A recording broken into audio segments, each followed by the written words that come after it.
How to deal with uncertainty and ignorance.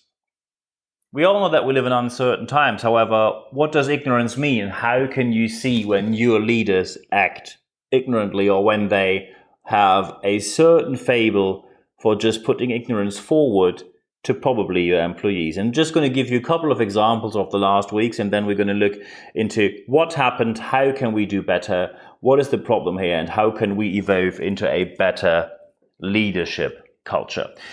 One of the big examples I found in the last weeks was the company called Tyson. Tyson is a large meat producing company in the United States, and I normally do not mention company names here, as you know. We always wait when we mention company names. It is only because there was a public discussion and the case was already confirmed. So it's not even debated, it is confirmed that what happened exactly in that way. And the company, the meat packing company called Tyson, the meat producing company, there was a leader, a supervisor there who put a bet up. People could place bets. And of course, you could now say placing bets in a company is something which is nice. You sometimes have different bets, maybe for football, basketball, soccer, whatever it is. But you might now think a bet can actually raise the mood of people. It's a bit of fun, and then there is a winner who takes the whole pot, so it's all great. Well, it always depends on what you are going to bet, and you better sit down now before you listen to what I'm going to tell you right now, because the bet was about how many workers will be infected by COVID-19. I'm not making this up. And of course, countermeasures were implemented. However, you wonder, how can any person in charge of only one other person, so any person on any leadership level, can remotely consider that this is an acceptable bet which will not fire back at the organization's culture? And of course, we could now discuss other aspects of Tyson's company and work culture. So for example, that 73% of all their white employees, all the salary employees who have a proper contract are 73% white. And when you look at the hourly payment, 68% of the hourly paid non-contracted workers who do not have a fixed salary are from minority ethnics. We could talk about that, but for whatever reason, Tyson did not want to comment. And of course, we have different levels. It doesn't always have to be that crass, that extreme. But just last week, one leader contacted me and said he had someone applying for a job a couple of months ago. And that person sent him a nice email. It was a, "Hello, Mr. And he applied for a job and said, "This is my LinkedIn profile. It would be great if you have a look, and then we can have a chat about if I'm a good fit for the position." And then this leader told me that he wrote an email back within 10 minutes that this is never, in no way, an appropriate way how to apply for a job. He offers jobs, so you have to try harder. He wants a proper PDF with a motivational letter, etc., etc. And we all know there is never anything new in these motivational letters. Everyone writes the same. By the way, there are generators on the internet who write them for you. So most people do not even write them by themselves. And what happened was that young and very talented and very qualified person just went to a competitor where that person now has a career. And just because you just had too much pride as a leader to click on a LinkedIn profile because you wanted to see that someone else had a horrible time trying to produce a PDF from Microsoft Word. Congratulations for losing talent over your personal pride and prejudice. Of course, other people at the moment, especially when they don't know much about something, are against anything which changes the situation into a time of even more uncertainty. So we have seen quite a number of people talking down on artificial intelligence, AI. 95% of these people had no clue about AI, and the only reason why they talked down on artificial intelligence was because they said, "I just want to keep my job and I have an interest that AI does not take away my job." Some of them even claim that artificial intelligence now ruins their whole social media experience, because artificial intelligence gives them pointless articles with clickbait headlines like 7 interesting ideas you need to know when it comes to COVID-19. Number 4 was totally surprising. And when I asked that person if they deleted or clicked on Facebook and said, "That's an irrelevant article," they said, "No, I actually clicked on the headline because it was so interesting." It's always fascinating when people say they have something against a certain new technology and then prove that this technology actually works, and it works better than human and manual work, especially when it comes to virtual and online experiences.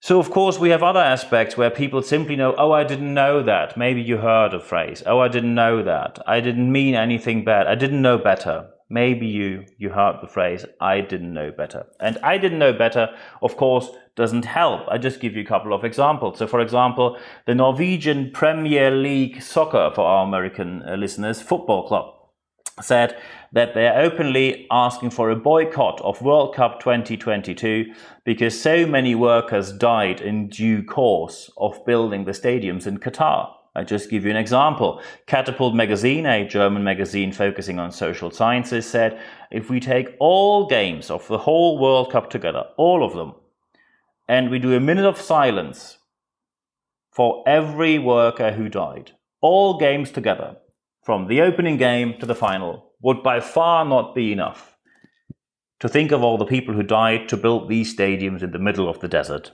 And we still of course wonder under which circumstances Qatar won the votes to get World Cup 2022, because people will play in a massive heat. So when we now talk about boycotting World Cup 2022, and then suddenly, and now I'm referring to my own home country, Germany sent Franz Beckenbauer, a formerly well-known football manager and a very famous football player in Germany, and he flew to Qatar and then came back and said, oh, I didn't see any forced labor there. Wow, that is of course in-depth research, isn't it? When FIFA sends you over there and their official representative says, I sent one person over there, I didn't see any slaves, I didn't see any forced labor, then of course we can just move on. And the main aspect and the main problem here is a certain form of ignorance people show when they are in senior leadership positions. And I now give you an example which happened in my own circle of people I know. Because some people I know work in nursing, in intensive care homes, in intensive care. And one of them works in intensive care and, of course, had a horrible month due to COVID-19. Long hours and over hours left, right and center. And his company obviously wanted to say thank you. It's a private company working in the healthcare industry, so no one can say they don't have the budget to make circumstances or life better. So he received a letter. They sent him a letter at home. And they said, hey, thank you very much for your extraordinary service for the company. We want to give you a little present. And then there was a present included with the letter. You better now sit down. Probably when you don't have a drink, maybe just get something to drink. Because the present for January and February, so for 2 months of delivering an extraordinary amount of over hours, which, by the way, were not paid. The present for that was a coupon for the local gas station in the US, the local petrol and gas station of 20 euros. For our British listeners, that is about £17.50. For our American listeners, that's about $24. So that's the thank you for an enormous amount of over hours unpaid, to motivate you, because the present was stick to another letter, and the letter said, this present, of course, sets the expectation that we expect you to deliver the same amount of outstanding service in the future. Always great when you get a present and then they expect something from you in return, isn't it? Amazing.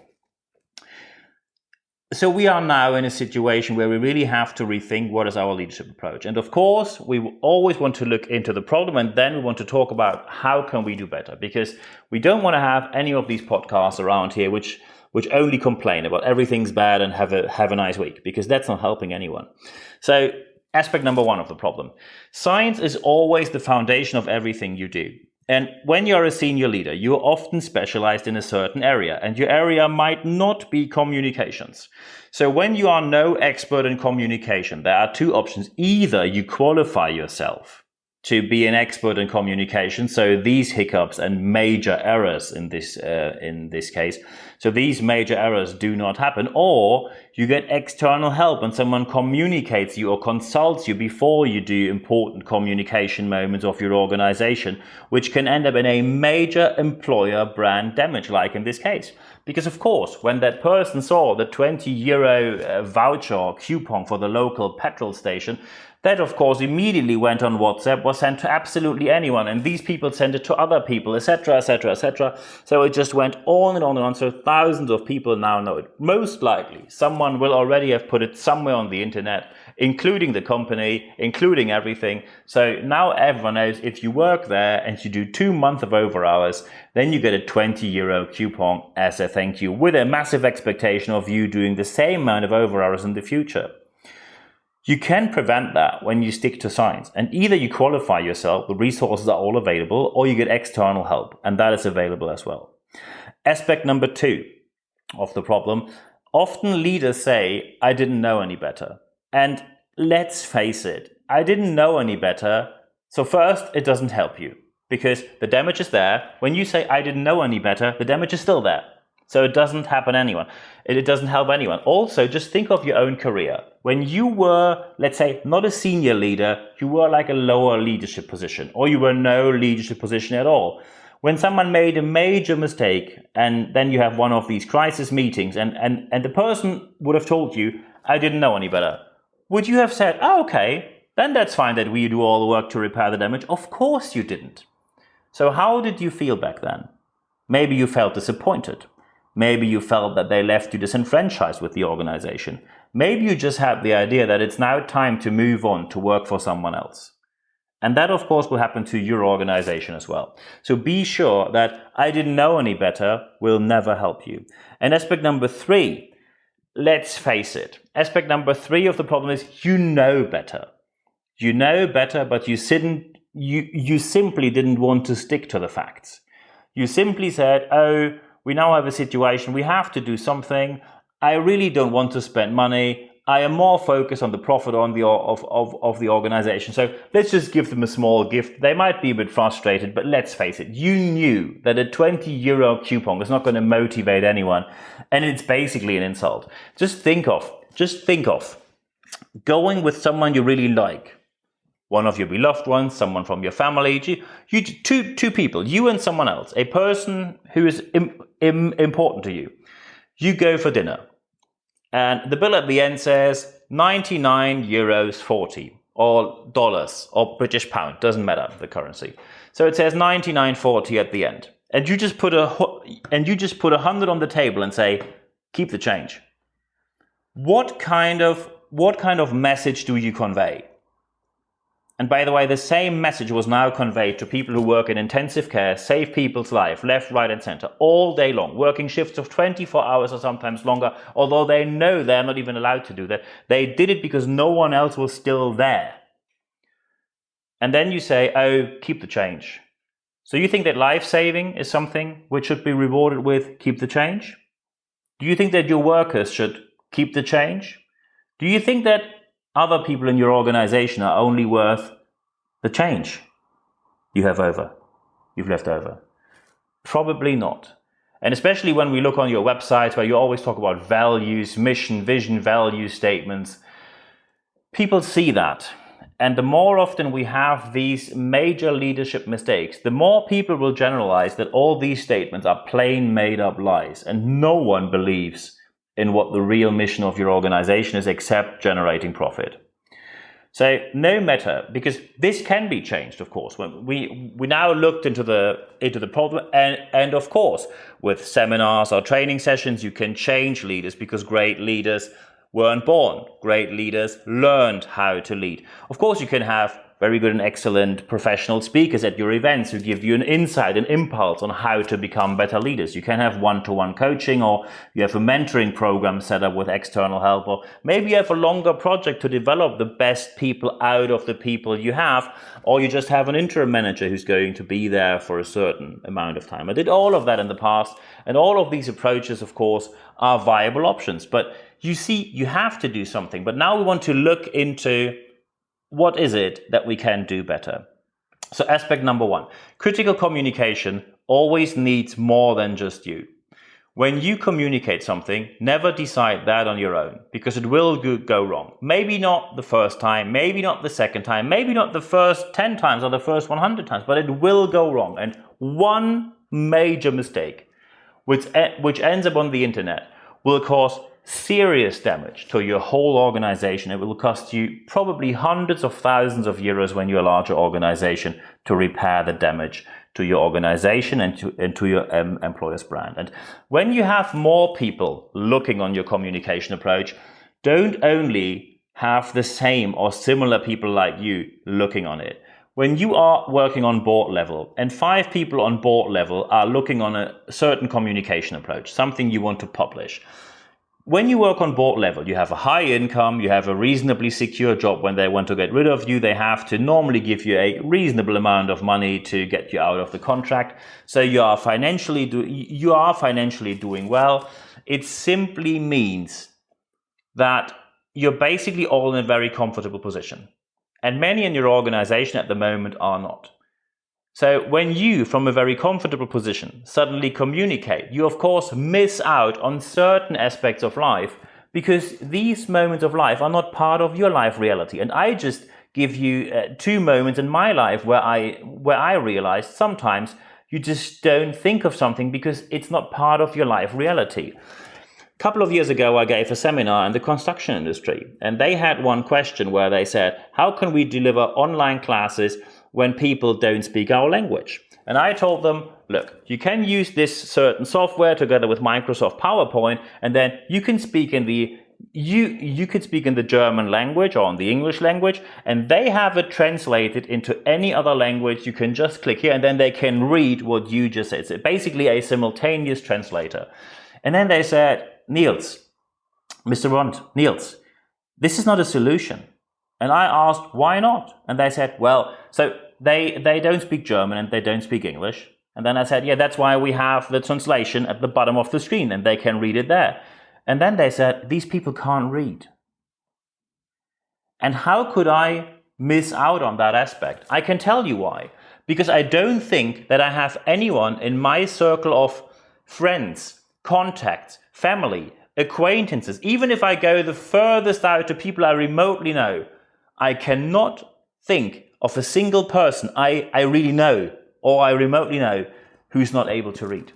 And most likely when you listen to this podcast, you have the same. When you don't work in the industry I just mentioned, you most likely don't have many people who are unable to read. Especially when you went on the internet, clicked on this podcast, you most likely had an interest in the topic, which already means that you're able to read. So, and by the way, another aspect was the first time where I knew how it is, how it might be to have children, because I live on my own, I'm not married. So I'm in a very comfortable position, especially during the pandemic, where I don't have to take care of anyone else except myself. So when I had to take care of 2 children for a weekend, I suddenly realized that my plans were, we have the children and then they have the video games and then we go outside later and I will just do a bit of work on the side, do my personal training. I had to complete an online course, do a bit of work, bit of writing, and all these rules you have, the rule book goes straight out of the window as soon as children enter your flat or your apartment, because it doesn't work that way. And the first time you realize is when you face this situation. And that means critical communication has to happen with different people than you normally hang out with during work. And I know this can be challenging because it's not always good news, but if you honestly don't care, it will fire back at you. The question is not if it will fire back at you, the question is only when and how harsh it will be. So when you communicate something like a bonus, maybe speak to people on tactical level, maybe speak to the workers on operational level and what they think about a $20, €20, 20 British pound, 20 whatever currency is the equivalent, $20, 20 quid, bonus, coupon, voucher for the local petrol station. And I think you will get feedback which probably will be, don't do that. So it is very important, and that's the first step to become better, to become a better leader. Critical communication, you need more people who help you to communicate properly. The second aspect of how to become a better leader in this context is that you have to consider your own blindfold. And the own blindfold means everything which is outside, and I already mentioned a couple of examples just before. You will have certain aspects in your life, and there are other aspects, and these aspects are not part of your life. But you know they are relevant. I do not give advice on how to raise children for a very simple reason, because I do not have children. I have no idea how it is to have children during the pandemic. So when I have something to communicate towards people who have children at home during the pandemic, you of course have to talk to people who have children and are now facing the consequences of a pandemic.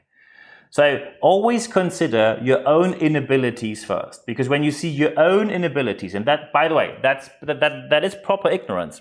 If I would say, oh, come on, you only have to sort out your children's stuff, or some people, and that was a statement I heard from a senior leader, having children is a personal life choice and now you have to sort it out.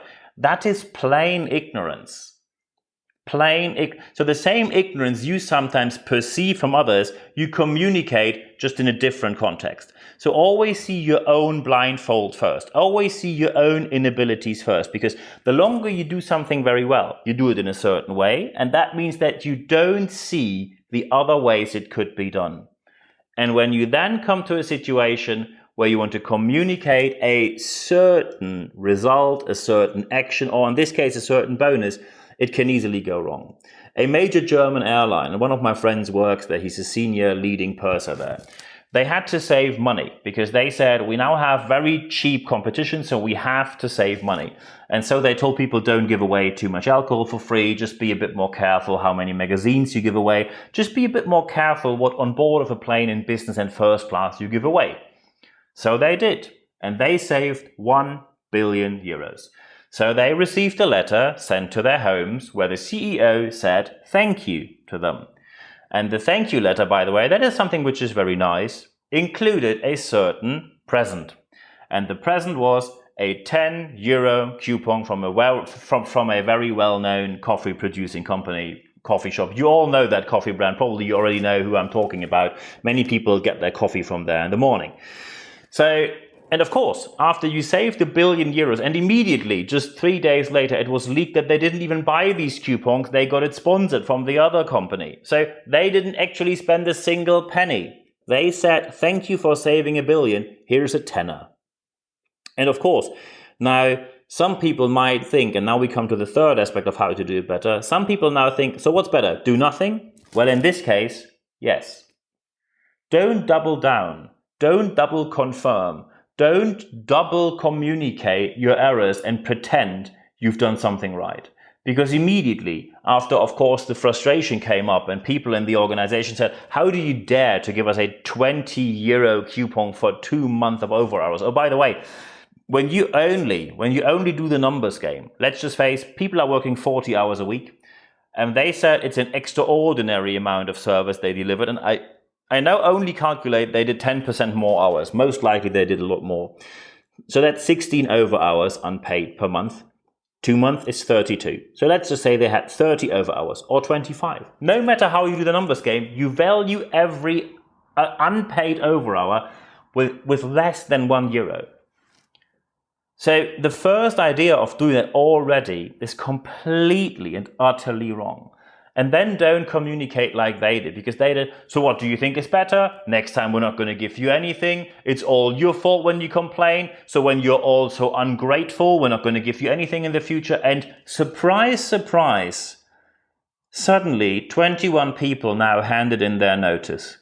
And these people won't be unemployed because they are very skilled healthcare workers. They will have a job instantly around the corner with a better employer. So someone leaves the private healthcare sector to join the public healthcare sector, only to get away from an organization that doesn't appreciate and value their work. And by the way, still the number one reason why people leave an organization is leadership behavior. So you damage your own organization again. After failing to communicate properly in the first place, you then double down, double confirm, double communicate, call it whatever you want. You then suddenly do the same error again.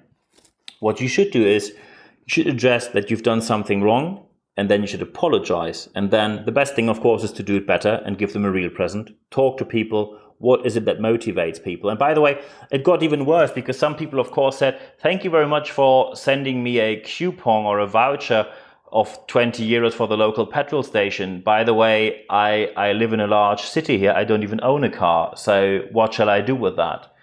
Sell it off on eBay? So, of course, you have to apologize when you've done something wrong.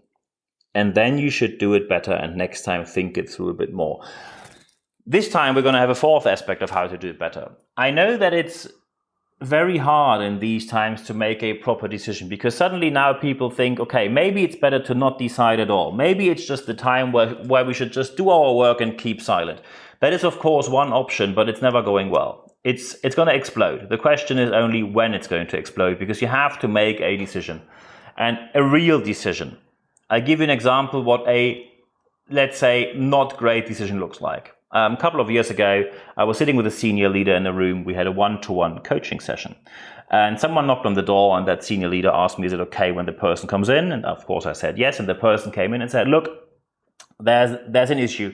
And now, of course, I'm going to change names and numbers so no one knows what company it is. So the person coming in said, there's an issue. We only have 5,000 hours of our workforce left. So 5,000 hours are available until the end of the year. Here's the problem.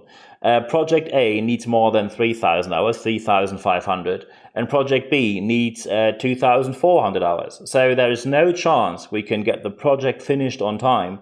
So which one is more important? So which one should get finished first? And then that senior leader said, Project B is more important than Project A, but you have to make sure that they both will be finished on time. And that is a usual mistake I see each and every time. It simply communicates that you don't want to decide, although it is your job as a senior leader to do so. That's why you are in that position. And of course, some people ask, what happens when I do it wrong? Well, as I said before, you apologize and you repair the damage. People won't lay you off with the first mistake because you are valuable to the organization. But you cannot just try to float along with making no decisions whatsoever. And that is a behavior which I see happening more and more frequently. People senior leaders, just want to have stuff off their table. And that is not a decision at all. So you have to decide properly. And as I said before, critical communication, just consider to have more people from different parts of the organization looking at the bit you want to communicate. Then always consider your own blindfold and your own inabilities first, because if you think of what could you probably miss, that already is a good thought, because then you will do it less wrong, or maybe not wrong at all. Maybe you do it just in the right way when you think it through properly. And when you see something went wrong, don't double down, don't double confirm, don't double communicate. Don't think you are so great that you just keep on saying it is the right thing. It reminds us a bit of a certain president we had in the recent past who was always right in his own mind and lost any contact to reality. And you look exactly as lunatic as that person when you keep on doing so. So I wish you all the best having these aspects implemented in your organization. I'm happy to get in contact with you. Just drop me an email or contact me in any other way. You'll find the contact data in the show notes of this podcast. I wish you all the best implementing these aspects in your organization. And for this week, there's only one thing for me left to say. Thank you very much for your time.